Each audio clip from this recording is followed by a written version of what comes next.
Welcome to Braconi's Cruise Night. Please enjoy the next video and don't forget to subscribe. And come see us. Okay. Hi, my name's Pete Adamovich. I'm from Naperville, Illinois. This is my 1963 Impala. I've owned this car for 37 years. Previous owner was my brother. He owned the car since 1967. And this car has been titled in Naperville, Illinois all its life. The car is about 90% factory paint. The two rear quarter panels were repainted about approximately 1964. There's only one piece of chrome on this car that has been replaced. It's all factory chrome. Yeah, that's so neat. Look at the length of that. The current engine that's in here is a 540 cubic inch aluminum head big block Chevy. And it produces 760 horsepower as proven on a dyno, not an estimate. Are you serious? It has a Ford 9-inch rear end with a 411 gear and an M22 transmission. Wow. Now, why did your brother sell the car? We just needed... My brother, back in the early 80s, the construction industry was in the tank, and I got my first full-time job. So it coincided that my brother needed some money, and everything worked out. I needed this car because I've enjoyed this car since I was a young man. I used to sit in here and pretend to drive it when I was 7, 8 years old. I like the slogan there. Yes, that's a very important aspect of my life. Way of life, right? Yes. Everything else is secondary. That is so cool. That is so cool. So tell me about the exhaust that we're looking at. It's a 2.5-inch exhaust. These cars are an X-frame car, so it's very difficult to get exhaust up around the rear axle because of the construction of the frame. Okay. So we exit it right in front of the rear wheel wells, and there are exhaust cutoffs in here.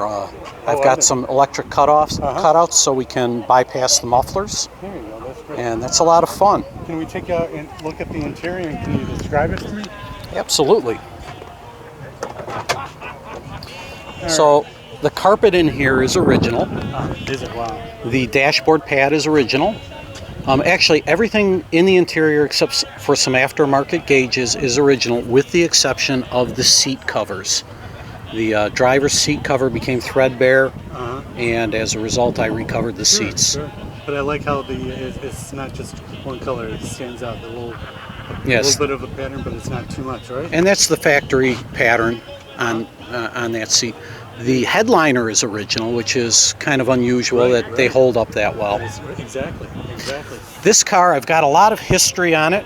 I know all the owners, so a good example is this little tear right here on the interior and this dent on the chrome. That's where the original owner was dating his girlfriend, and she forgot to take the speaker out at the movie theater.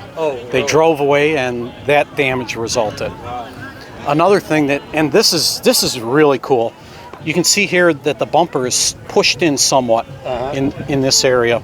Nobody ever straightened it, but that really saved this car. The first winter of '63, the first snowstorm of '63, somebody slid in the snow and hit that corner on the bumper, pushed that bumper in, and the original owner said, "That's it. I'm not driving it in the winter. It'll get ruined." And look at that chrome. I mean, that's in great condition. Thank you. I mean, especially for being so young when you had it. Yes. You know what I mean? This is the only piece of chrome that's been replaced on the car. Right. Now, can we see that piece that you're talking about? Absolutely. Be happy to show you. Wow, look at that. So that's an aluminum head, big block Chevy. It's based on a Gen 4 engine. There's actually only one component on that is a Chevy component, which is the oil filter adapter. Okay. Look at that. So it's 740 horsepower? 766, as proven on a dyno. And how much torque, 700 foot-pounds. Wow. How's the car to drive? It goes straight as an arrow. I beefed up some of the original suspension. I added a second upper link. Again, a Ford 9-inch rear end. Wow. Now, did you do all this work yourself, or you just know a lot of good friends? Nobody has turned a wrench on this car since I bought it. Really? Wow. Yes. That's incredible. And I built the engine. That's a great story. Wow, cities. Yes. Does it still have two-piece drive shaft? It has a two-piece drive shaft, but it's an aftermarket with a heavy-duty center bearing, yeah. and it's a 3-inch drive shaft. It actually came out of Canada. Awesome. So you still have the X-frame, the original X-frame? Yes, I do. So what advice would you give people to, where to start with their cars? Start with a good foundation. If you can get something that's in reasonably good condition to start with, it greatly lessens the amount of work that you need to do to it.